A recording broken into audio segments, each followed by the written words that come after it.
অন্যের মা বোন বউয়ের পর্দার বিচার আল্লাহ করবে। সুতরাং তোমরা নিজেদের দৃষ্টি সংযত রাখো। খুব সুন্দর কথা বলছেন আমাদের সকলের পরিচিত রাজপথের সৈনিক বীরপুরুষ মহিউদ্দিন।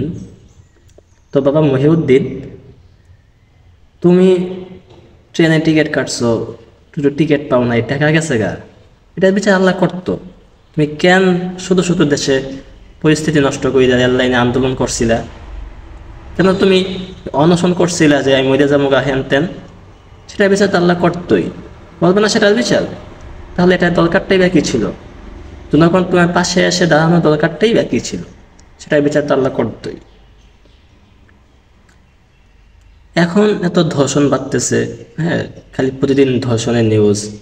তো ধর্ষকের শাস্তির তো কোনো দাবি করা উচিত না, সেটা ধর্ষকের বিচার তো আল্লাহ করবেই, ধর্ষকের বিচার তো আল্লাহ করবেই। সুতরাং ধর্ষকের শাস্তি চাওয়ার তো কোনো যৌক্তিকতা নাই, ঠিক না মহিউদ্দিন সাহেব? অবশ্যই ঠিক। দেশের মানুষ অন্যায় করলে সেটার বিচার তো আল্লাহ করবেই। প্রশাসনের দরকারটা কি? প্রশাসন উঠাই দেওয়া হোক। অবশ্যই মহিউদ্দিনের এমন বক্তব্য আসবে সামনে যে প্রশাসনের কোনো দরকার নাই, মানুষের অন্যায়ের বিচার আল্লাহ তাআলা করবেই।